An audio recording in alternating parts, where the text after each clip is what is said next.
transition in my life in the last couple of years that probably would have happened even without the pandemic.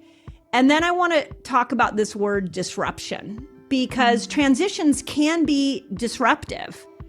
And if you allow them to disrupt yourself, there's like a new version that can emerge. So I'm learning to embrace the word disruption, that when my life feels like it's being disrupted, there's actually an opportunity that is emerging. Dr. Mindy here. Your body is in a war zone. Different parts of the brain get activated depending upon how stressed you are. When you look at it from that inflammatory. It's interesting. I mean, that has some merit to it for sure.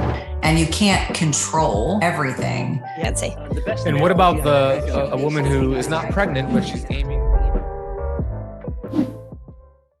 So let me just start off by telling you, welcome to the Resetter podcast. I always literally feel like I've just invited you into my home, and there's going to be no small talk. We're just diving right into the juicy bits of information that everybody needs to hear, but a lot of what women need to hear. So thank you, Ellie, for joining me. Oh, I'm so honored. Thanks for having me. So here's where I want to start with a few things that you mentioned before we started recording. And there were two words that have stuck in my head. One, you mentioned transition, and I want to talk about that because I can tell you as a 53-year-old woman, I've been in a lot of transition in my life in the last couple of years that probably would have happened even without the pandemic. And then I want to talk about this word disruption, because transitions can be disruptive. And if you allow them to disrupt yourself, there's like a new version that can emerge. So I'm learning to embrace the word disruption, that when my life feels like it's being disrupted, there's actually an opportunity that is emerging. So can we start with those two words and what they mean to you, and how you're teaching women to not only transition into new versions of themselves, but to disrupt perhaps a life that isn't working for them? Absolutely. This is something that I just delight in opening up a conversation around, because it's not a conversation that's being had. And It's not a conversation, it's almost something we hide from. Transition is something that we don't talk much about, especially when it has to do with, dare I say, hormones, right? Right. Which are, turns out there are superpowers. Turns out they change our inner landscape day to day, minute to minute. And so transition to me is an invitation. It's an invitation to create expansion, because you are literally allowing yourself to reclaim your agency over what comes next. You're giving yourself permission to possibly kind of metabolize and release what no longer serves you. And it's also permission to be open to something bigger that's more aligned with you than you thought possible. And in just my own story and in my own just career in the functional medicine space, I find that when you're in transition, it can be so scary because you sometimes don't know. You have to be okay not knowing. You have to be okay asking questions, being curious, and creating an environment for yourself to just have space to be in the unknown. And that is scary. I know through my own coaching, I've been scared of space. It's not something that we are empowered to take ownership over.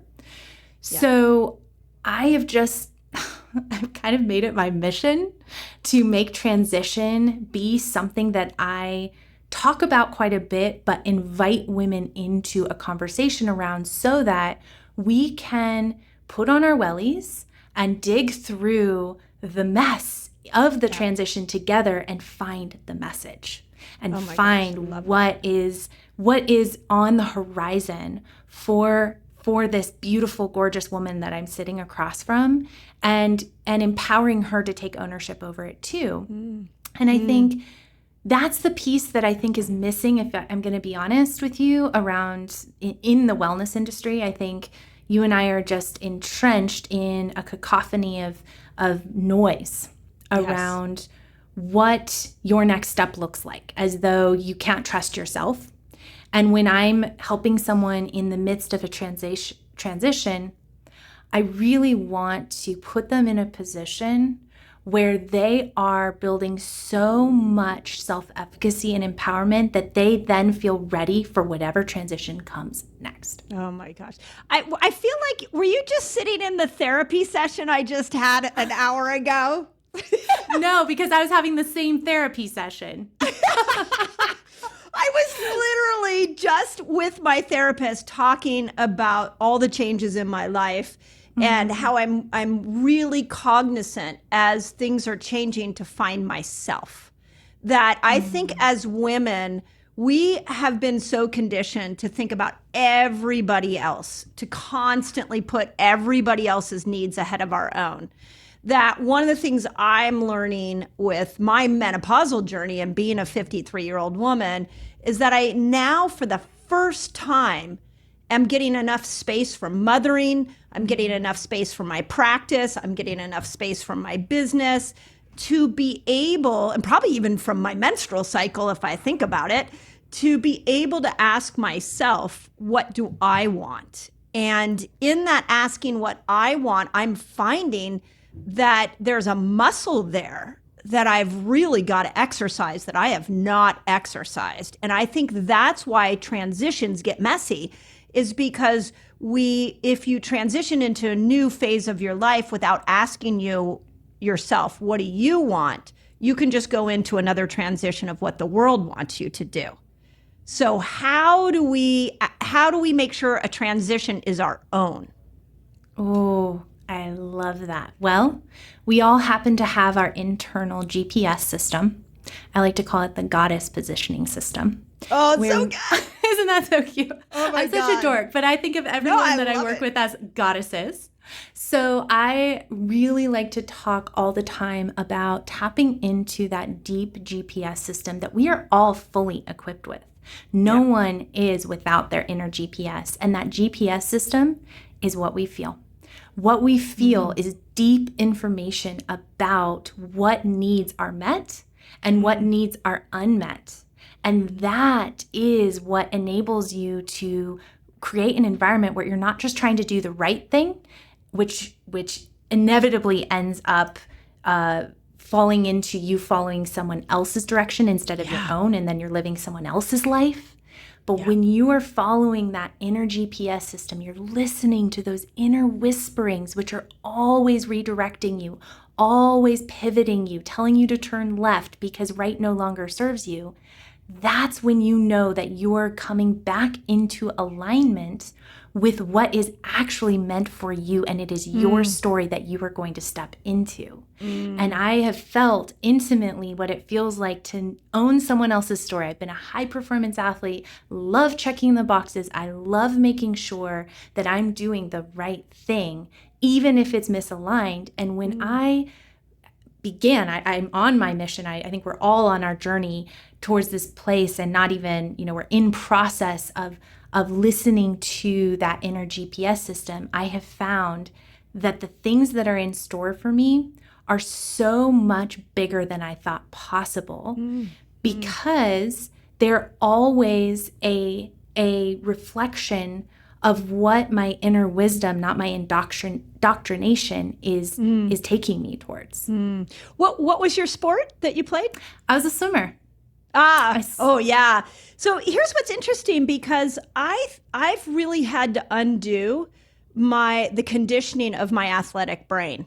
Because the athletic brain, you learn to override the pain. You learn to shut out the noise. And if you do it at a high level, you learn to listen to a coach.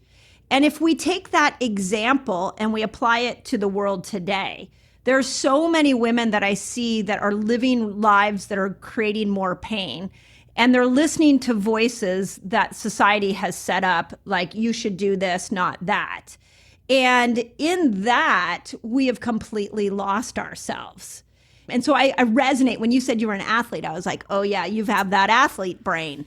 And that is a tough one, because we trained it to not listen. And so I'm curious your thoughts on that. And I also want to add a second part to that question, which is, we live in a patriarchal society. Do you think that women have not been given the freedom. I know we're free, but have we not really been given the emotional freedom to express our own unique selves in this society? Oh, well, I will. So much I want to say about that second one, but I'll double click on the first one because it is very much a part of my story, and I see it in the lives of so many women that I serve, which is this admiration for numbness. It's as though we lose ourselves in this badge of honor of pain or just persistence or grit or busy. Name your drug of choice. It's like we create this almost this amplification together, talking about it, instead of empowering each other by just celebrating each other, we're always one-upping each other with what's hard or what hurts. And to me, that message is what creates some of this disconnection between our inner knowing, our inner GPS. So I very much understand that. And the very best way that I have found to put people back in a space where they start to, and it's a process. It's taken me years to put myself in a space where I am back in touch with good emotions not being labeled as good and discomfortable emotions being labeled any which way. It's just embracing the wholeness of putting everything on a kind of a similar platter and navigating it all through the lens of just information, not a leverage point. And when I do life like that, I have a different definition of happiness, because I think that's what we're all trying to get towards when we're gritting our way through life and we're creating this environment where hard equals good. We're always out to get somewhere. And I think that's an outcome-driven life. And what I want to put women back into is a process-driven life that is this fluid, kind of splishy, splashy movement towards this place where you kind of allow yourself to be uncomfortable, but you don't idolize it. Yeah. And then you allow yourself to be comfortable and you pause there. I think we've gotten so out of touch of being comfortable and even just at ease that we don't even allow ourselves to pause there either. Can you give me an example, if you don't mind, in your life where you are applying that thought? Ooh, I apply that thought honestly throughout my workday. Just day to day, I think I've always, being the athlete that I've been, have thought, wow, okay, the more clients I see, the later I work. The game. The game. Yeah, I'm going to win this game. Watch me. Yeah. And I remember actually just one time working with my coach and mentor, just literally dissolving when she said, well, Ellie, what do you do with space? What is a day off? What does a week off look like? I didn't have the words to describe because that was so scary. Because comfort meant weakness. Yes. And, pleasure meant some sort of inadequacy. Like, shouldn't I be working harder? Can I receive that? Yes. And so in this space that I'm creating and trying to nurture in the clients I see and in my own life is this space where you can fluidly tap into a multitude of emotions and not create an environment where one is necessarily better. It's all information guiding you on your path. And what I think we're falling prey to, you mentioned the patriarchal piece, and is that debilitating to us? I think what has happened, and I've thought about this a lot, I see it in practice, I study it a lot. I'm actually getting my PhD right now in behavior design. So I'm really studying humans like, animals in the wild. It's so fun. We are very much animals in the wild. Oh, we are. Yeah. And what I think about is the fact that a lot of our systems for success and kind of modern day success are set up around structure, and structure is a very masculine concept. Yes. But the power that we have the capacity to tap into requires both those feminine qualities of fluidity that I just referenced and the masculine structure to hold in that power. Yes. So I like to describe this beautiful polarity between masculine and feminine, like a fishbowl with water in it. You've got to have that structure piece, but it doesn't have to be a cement block like we've been taught it has to. That's what's suffocating. It can be thin glass. And then within it is the feminine fluidity that holds life and energy, but it's got to be contained by those masculine structures. So when I'm building out, I like to call myself a lifestyle architect, where I really help women architect their lives and architect their days. I notice when somebody is talking to me about the architecture of their day and they're bringing in blocks of cement, and then they're going to do this at this time, and then they're going to do this at this time. And if they feel this, they just take this. That is a very kind of a masculine, overly predominant masculine way of approaching it. And I back them up and I say, whoa, what would it look like if you gave yourself, I don't know, the option to feel your way into what sounded good to drink for tea, instead of just telling yourself ashwagandha tea at 10:30 a.m. is what I need to drink. Yes. This was exactly what Fast Like a Girl, the book I just launched into the world, was all about, was taking something that was allowing both men and women to succeed at health, something that became so popular as intermittent fasting, and give it that fluidity. And it's been really fun to watch women step into it and experiment with it. But I will tell you that, we get hundreds of thousands of comments on our socials every week. And there is definitely a subset of both men and women, but a lot of women that are like, just tell me what to do. Just tell me what to do. And I think we are at a point where if we're going to invite the feminine back into our healing process, there's no one size fits all. There's nobody that can tell you what to do. There's just you starting to understand what feels right for you. So I love this glass fishbowl idea, is really, really important. And, I've done some research on patriarchal worlds. And I think that, to me, the patriarch just represents like power. It's like a structure that has power over you. So in the example you just gave, it's like people wanting a cement block. Tell me what to eat. Tell me what supplements to take. Tell me how to fix my hormones. Like, that is still a very patriarchal power position. Whereas the matriarch, to me, is more about nurturing. So it's like, how do you nurture yourself into a better life? And if I look hormonally at the transition that happens to us after 40, we really lose our neurochemical armor. And all of the stuff that's not working for us comes up and is there for us to be revealed. Yes. And that is a pivotal transition moment. So how do we use this construct of menopause? And I just want to point out that menopause has the word pause in it. It's there for a reason. It's there for a reason. Yeah. So if you had a stadium full of 60,000 women in that hormonal transition where that neurochemical armor is coming off, and you could inspire them and give them some ideas on how to transition through that in their own unique brilliance, what would you say? Oh, I know exactly what I would say. But first, I'd grab the biggest megaphone I had possible so that every single woman in that stadium could hear me. And I would say, the very first thing I want you to do is become your very best friend.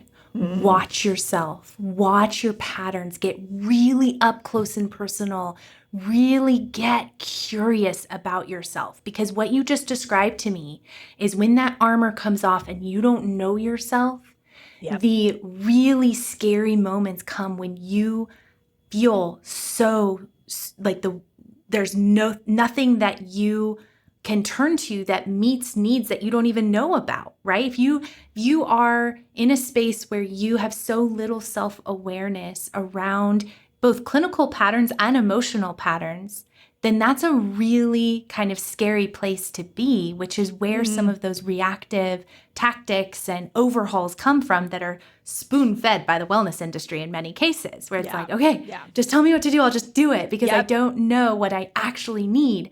So I'd say self-awareness becomes your most powerful tool. I give my clients, you'll love this, a little homework assignment. I call it the bug book. And it comes from Jim Collins. It's not my idea, but I kind of take it in a different way.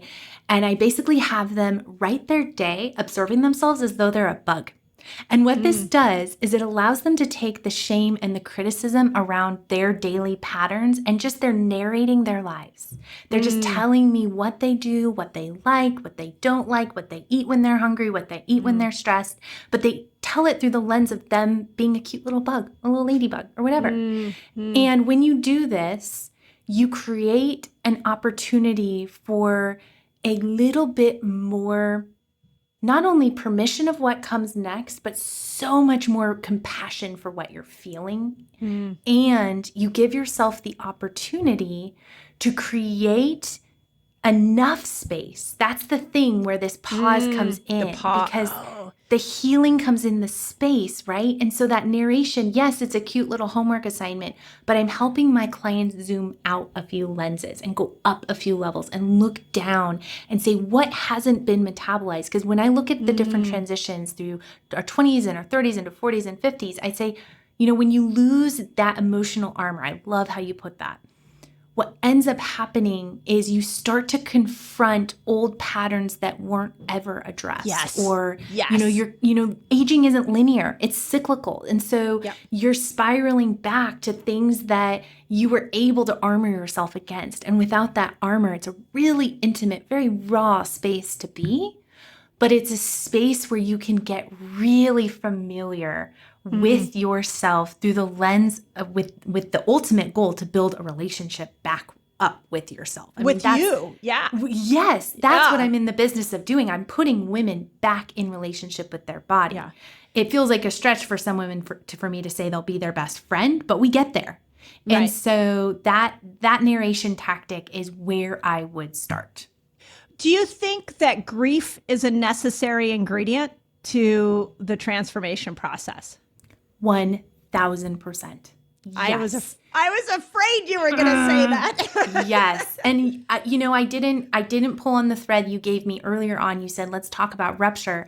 It's not adjacent to grief. I think grief is a really powerful way to I love this word metabolize. I probably overuse it because I'm a dietitian, but I love this word metabolize because what it does is it allows you to release things that no longer are in alignment with you at a soul level in many cases.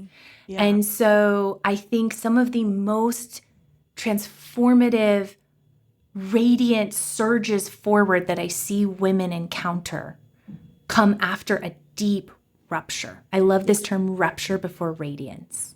You rupture, you grieve, you lose, and you allow that pivotal moment of grief. And it's not even a moment, it's a wave that comes and goes. There's no 5-step plan to grief. That wave is going to continue to make space for so much light to come through. Yeah. I've told this story on my podcast before, but last year was my grieving year.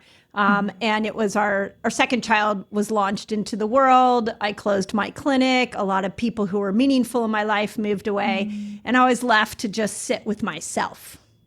And that was so scary. And fear turned into grief. And I had a really good friend that just said to me, go into the grief, sit there, don't numb it, don't try to change it, try to listen to it. And I spent almost, several months just in completely grieving state. And it is really powerful when you allow yourself the freedom to do that and then keep asking yourself, what do I want to emerge? What do I want to emerge? And when I look at some of the statistics on menopause, like the most common time for a woman to commit suicide is between 45 and 55. And 70% of all divorces that happen over 40 are initiated by women. What I see in those moments are women that are trying to make a change without a toolbox to be able to do it. And I'm not saying every woman should have stayed in their marriage and, but I feel like I have a new lens on menopause, that it truly is an opportunity to sit with ourselves and say, what is working, what is not working, and where do I fit into this next version of myself? And if we do that as a culture, I think we're going to see women who age as these wise elders of our community because they were given that opportunity to do that.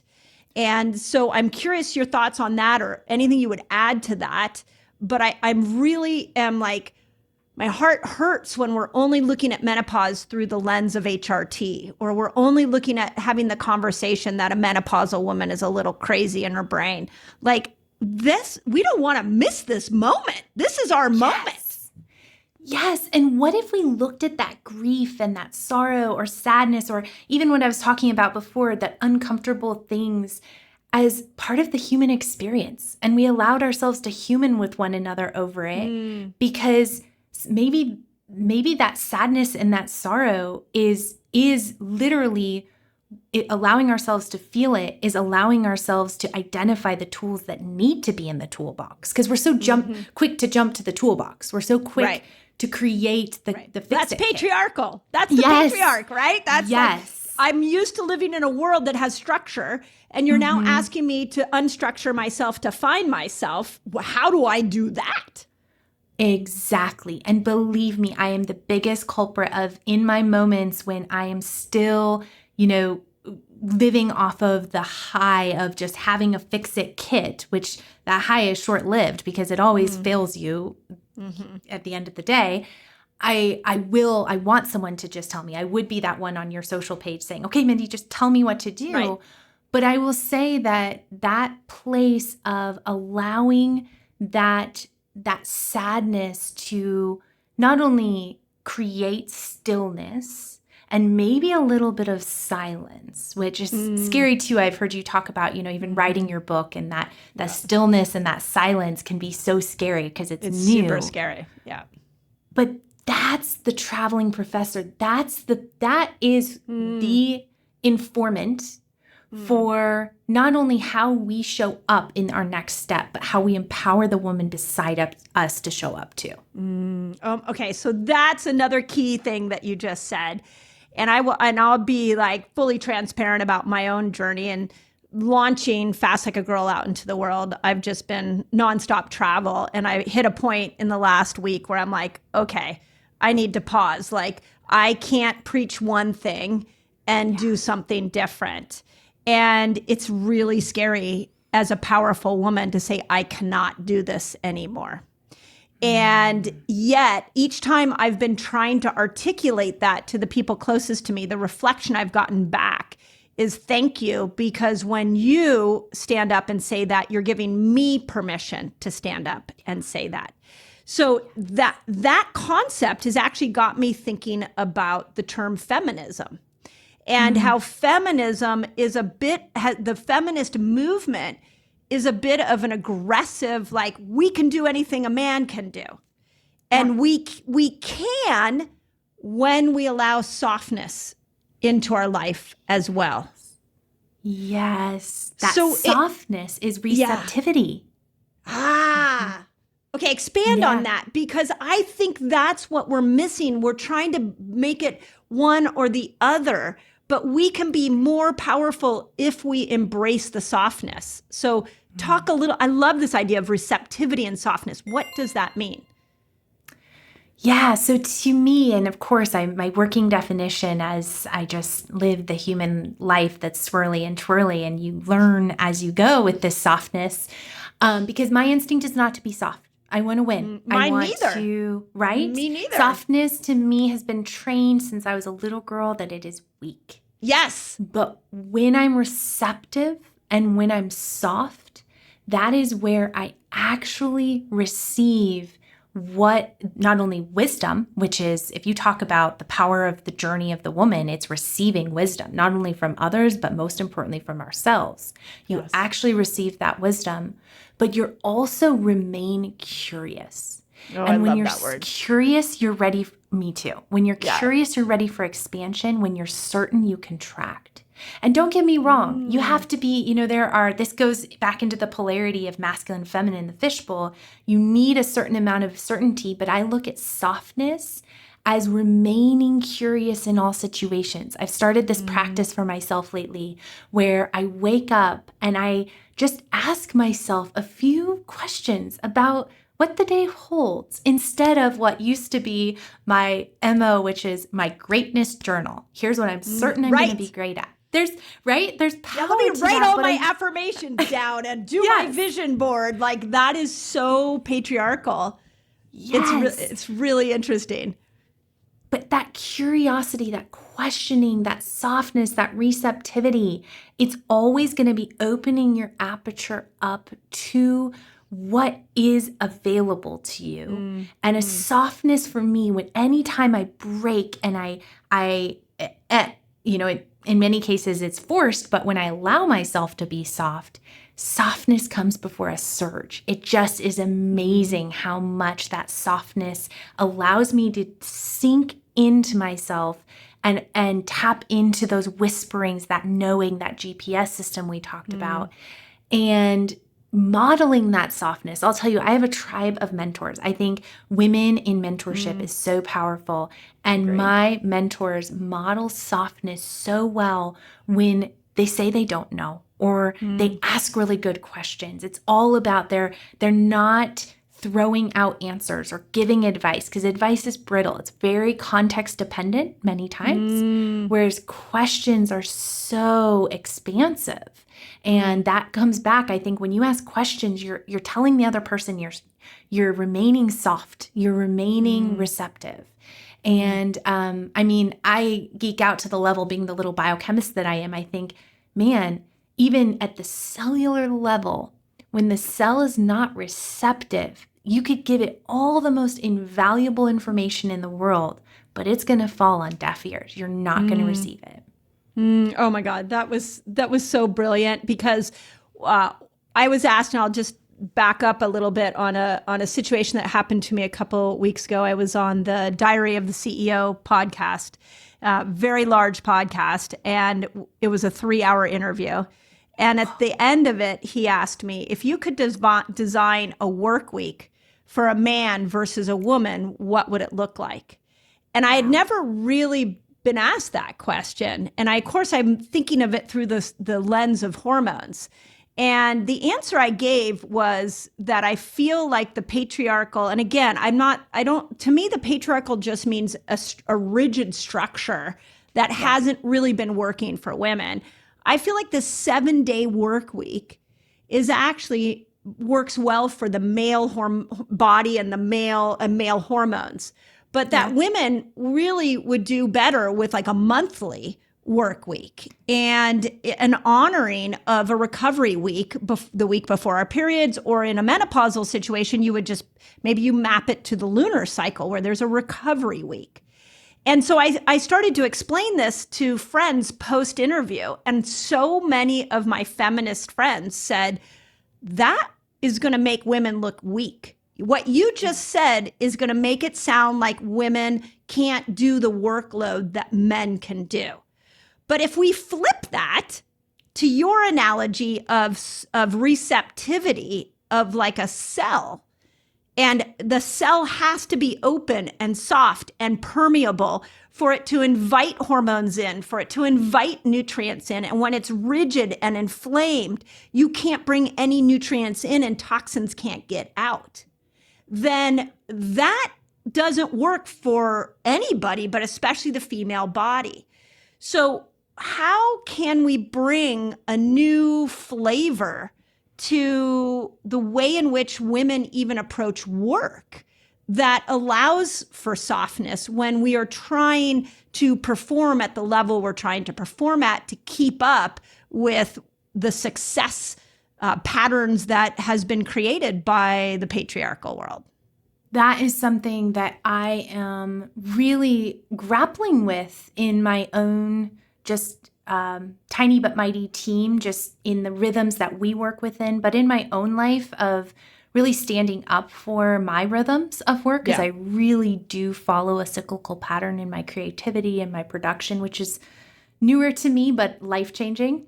And the way that I would approach this is the way that I actually approach, and go with me on this, I approach and empower my clients with gut issues when they go out to eat at dinner parties where anybody can eat, seemingly everybody can eat anything.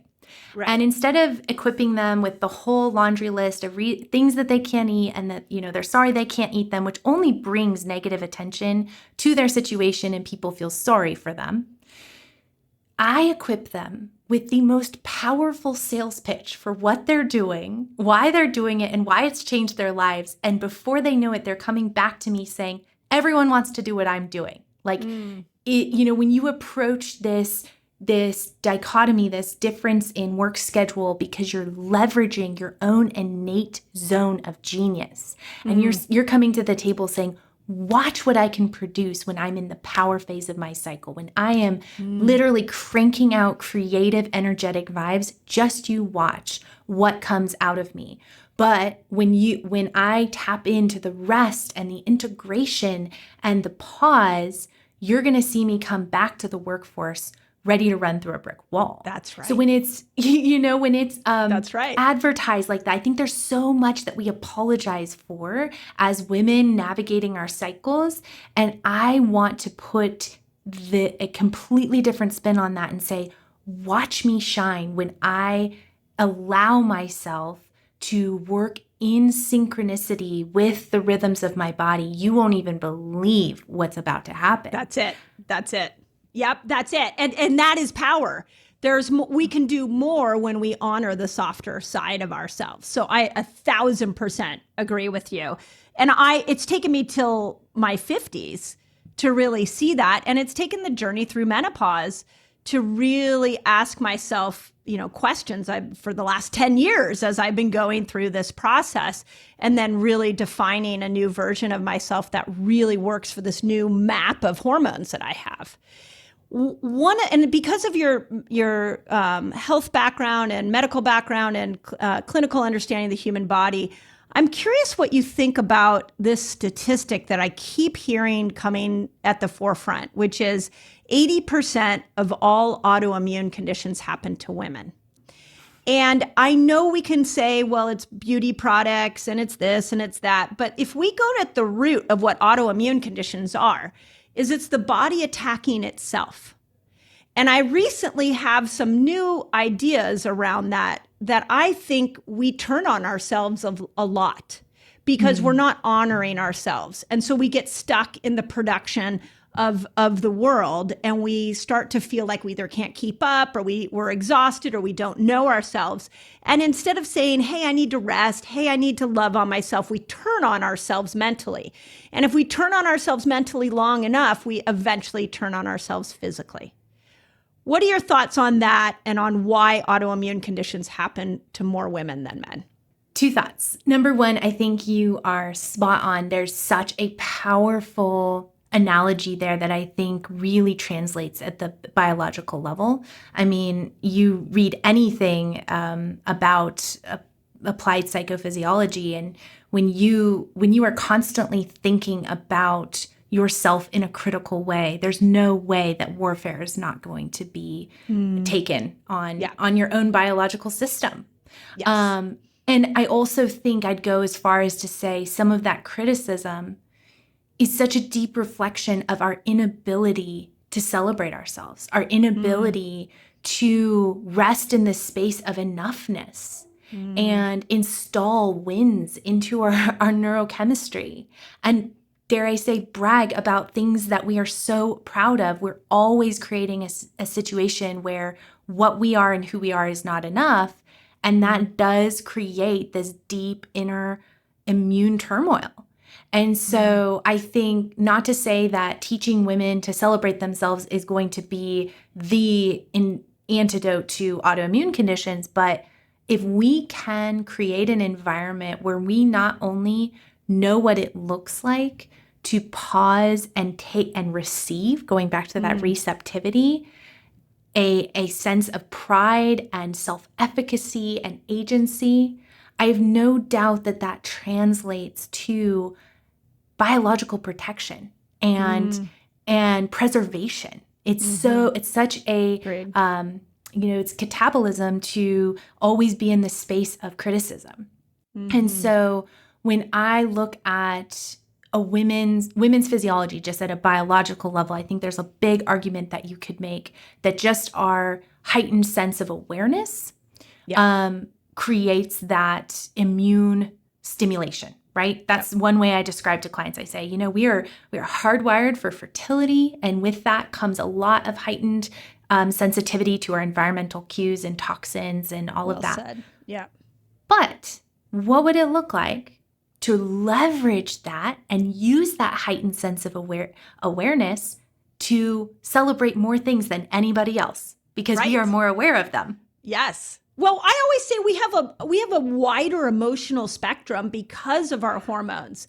And actually, you bring up a really interesting point. The human body is programmed for two things. Both men and women, the number one is survival. Our body will always prioritize survival over anything else. But as women, we have a number two, which is reproduction. And in that reproduction, if you just think of our body parts, in order to reproduce, there has to be an invitation in to us. There has to be a sense of what is right to come into us. And in that, we have a heightened psychic ability, which I actually think is estrogen. I think estrogen gives us, because if you look at ovulation, we're at that, estrogen's at her peak. And I believe that estrogen has been given a bad rap, that the world tends to think of estrogen as what makes us emotional. But I'd like to rebrand estrogen and say that her superpower is that you are keenly psychic and intuitive when she comes in. And because you need to be to make the right decision for you on who you're going to reproduce with. And right? Go ahead. I can tell you what to say. Oh, I'm freaking out. It's no accident. I say this to clients as I draw out for the 100th time, which I love. My cute whiteboard over here has seen the female cycle thousands of times. And it's no accident I say that the height of estrogen coincides with the beginning of ovulation, right? Yeah. That mental acuity around the time that your libido is firing up means your brain is being bathed in mental acuity. Yeah. And so you have the bandwidth and the fortitude to make big, amazing, creative decisions. Yeah. And I fully agree with that, the fact that our biochemistry is designed to make sure that when we are ready to reproduce, we are also at the height of our capacity to think for ourselves. Yeah. And I think that estrogen is an extrovert, that she makes us go outside of ourselves, because that's what she's trying to do, is scan the environment for reproduction. And when that goes away during menopause, it's an invitation to stop looking outside yourself for the answers. As estrogen diminishes, you now have an opportunity to go within. And when we look at even things like, and I'm not anti-HRT, but when we look at this like continual discussion about we need more estrogen, I would agree we need age-appropriate estrogen. But the goal is not to bring back the estrogen of 35. The goal is in the 55 and 65-year-old body to learn to navigate your own life and your own mind with a more internal lens, not an external one. Yes. And how cool is it that we have the capacity to always to revisit that convergence between the outer and inner knowing? Because the more consistently and bravely and precisely you follow that inner knowing, the more precise and beautiful your outer world becomes. Yes. It's a reflection of that inner knowing. Right. And these are the kind of conversations I want to crack open for women to have. And yet the context around menopause has been, you get emotional, you get depressed, you gain weight, you're not sleeping. It's all very external driven. And what's not being had is, but you get intuitive. You start caring about yourself a lot more than you care about everybody else.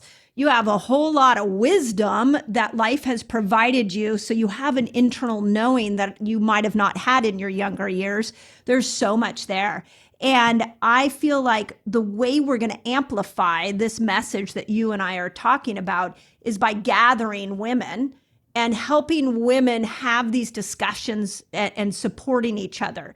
As opposed to sometimes what we do as women is we either feel in competition with other women, we get together and we bitch with other women. What would it look like, especially after 40? If women got together and shared conversations like you and I are having right now and supported each other on this incredible transitional journey inward, which is really what menopause is. So talk to me a little bit again. These are ideas that have been floating around in my head, and it's so fun to talk to somebody who sees it through a very similar lens. But how do we create a society where women are nurturing women through the menopausal journey? Well, it starts with making bragging socially acceptable. So I will say every conversation I start in my one-on-one sessions and any group environment, I have this gorgeous community of women who are from around the country, and we gather once a week for a call, and they have been trained to know that they may not engage in the call until they brag about something that they could not be more incredibly proud of. And then they get to celebrate one another. So before I know it, my chat feed has just exploded. I love that. Just hundreds of women just literally loving on each other, singing their song of significance, and really building each other up, because we as women, we require one another to achieve our own greatness. And so when one woman wins, you step into that vibration. Yes. And so I want the women under my care to own their brilliance and to inhabit the full landscape of their potential.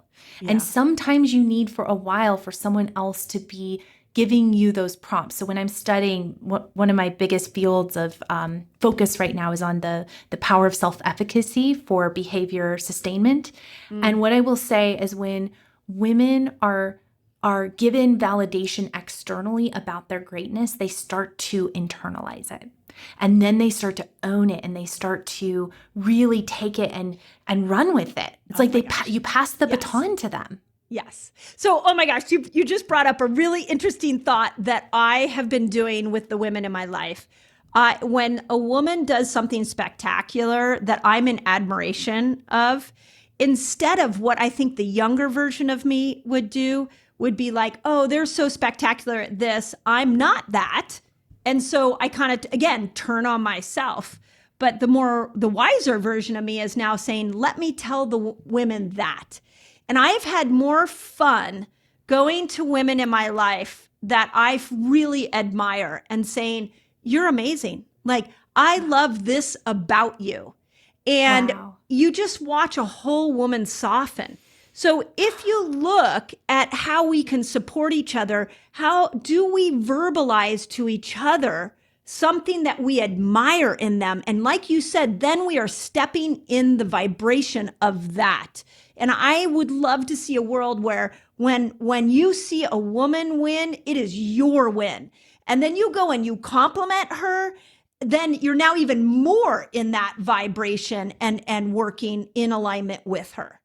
I really want to help me create this. Like, I feel like you and I are thinking so similarly. And I really hope the women hearing this is like, if we're going to make a healthy change for ourselves, we have to start to verbally express what we admire in other women. And we have to stop the shaming, the guilt, the torment we're giving ourselves in our own brain, often because we see another woman succeeding. Exactly. And to me, it starts small. I think that is such a powerful, I think because it has such a ripple effect, we don't have to take this on all ourselves. I mean, take that example that I just gave where my prompt is, hey, say something you're proud of and then love on someone else. That I don't have hundreds of people in my call. They are all loving on each other so much more because it just started with something tiny and very approachable. And so what I would encourage just everyone listening to practice and start with is literally just make it a point to text a friend randomly about randomly amazing things. Tell one of your friends why they are literally rocking your world today, and don't let it be for any reason. I think we wait for there has to be an invitation, or somebody has to do something spectacular. That is amplifying and I'd say exacerbating that idea that we have to earn celebrations. We have to earn each other's respect, when you just showing up is a powerful move in and of itself. And be present for the world because the world depends on you is the message we want to give each other, right? So agree. And so I think it really does. I mean, it's amazing what it feels like to get that random text. I have a group of girlfriends, which I'm sure you're not shocked to know all my best friends are in their 50s and 60s. Of course. Of course, they're my soul sisters. And we just have this random, loving, amazing text thread where everyone just somehow you'll randomly get a love note from one of them for no reason. And I cannot tell you the impact it has on my day.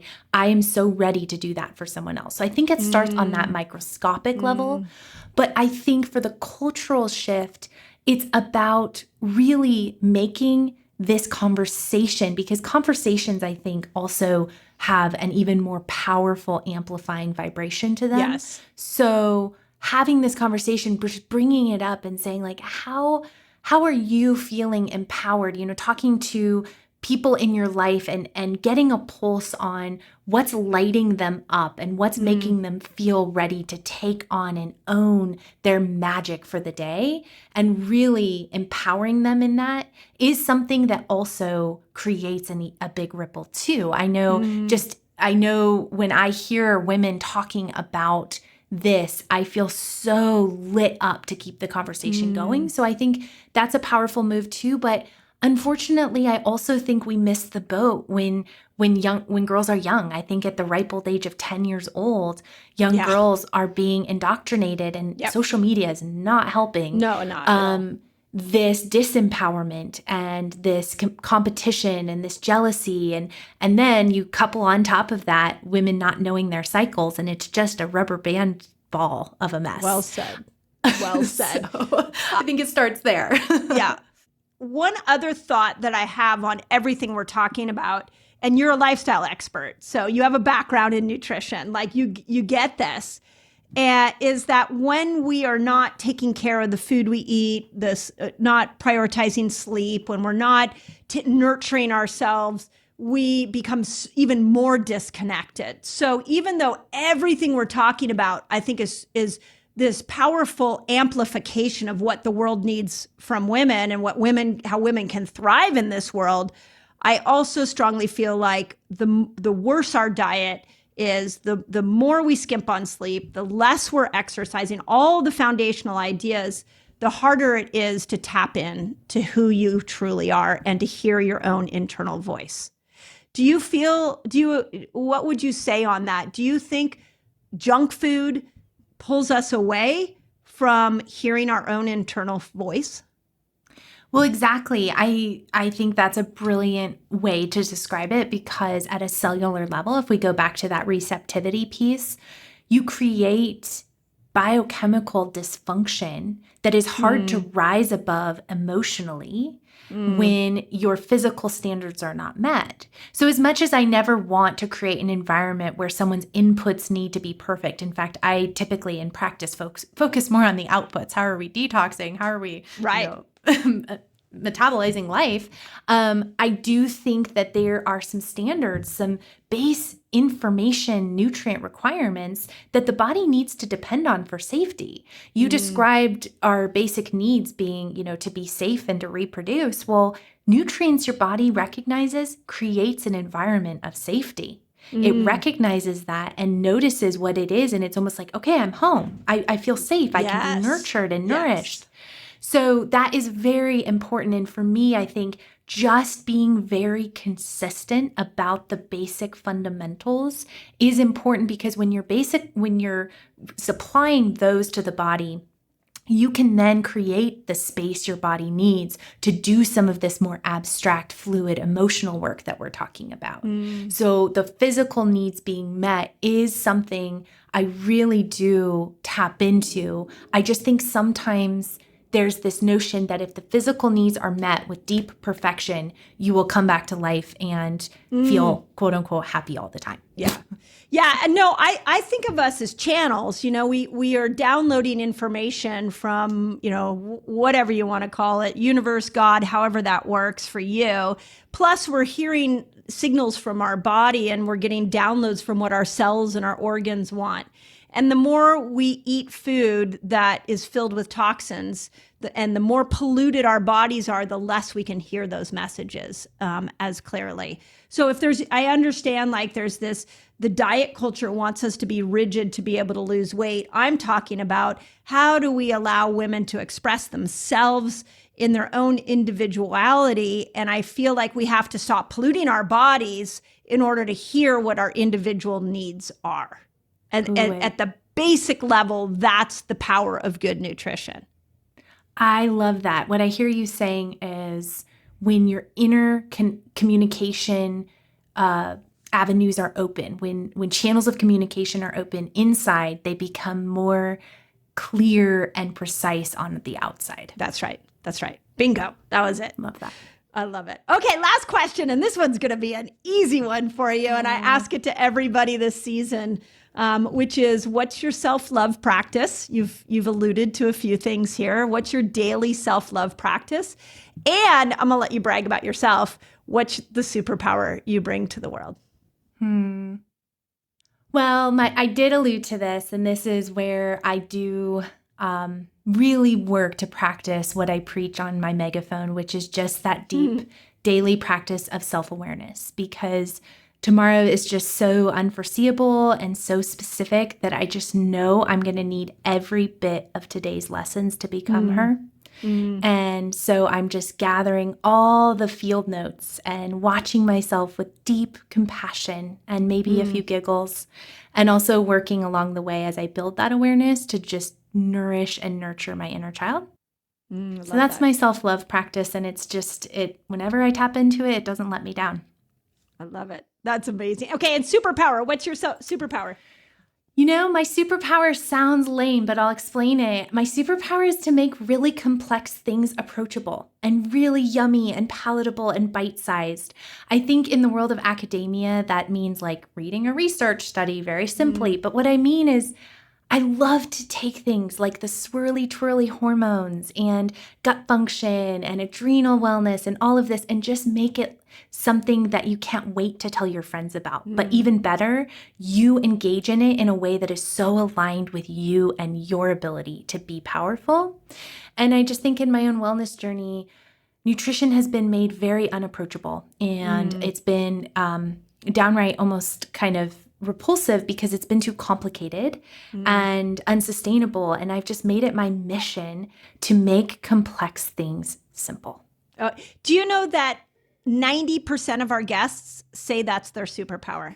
I love it. Yeah. You attract simplifiers. Maybe that's it. I never thought of it as something I was attracting. I thought of it more as, I think the art of communication is taking the complicated and making it simple, because then we know how to move with that information. And so, own that. That was amazing. So how do people find you? You have some really cool things you're up to. And I just want my audience to know that that's a resource if they feel pulled to it. Awesome. Yeah. Well, I have a private practice. It's located in Denver, Colorado, but I work with women all over the country. And the best way to be in touch with me is through an online membership I have called The Table. And The Table is just that gorgeous community of women who know how to brag. And these women are falling in love with their bodies as I give them bite-sized approach to very complex topics. So the table's dedicated to 4 topics across the calendar year. And my hope and my heart behind building it this way is that women have different trailheads that feel most aligned. So coming into the table in a space where you know your pain point and your deepest desire is being met alongside women who see you and hear you and cheer you on. Amazing. Well, Ellie, this was such a delight. I feel like if you and I had gone out to lunch, this would have been the conversation we had. For sure. And I'm going to pin you down. Next time you're in Colorado, we can just keep this conversation going. Let's do it. I've got goosebumps from cell to soul. So thank you for opening up this conversation and amplifying it. Oh, so grateful for you.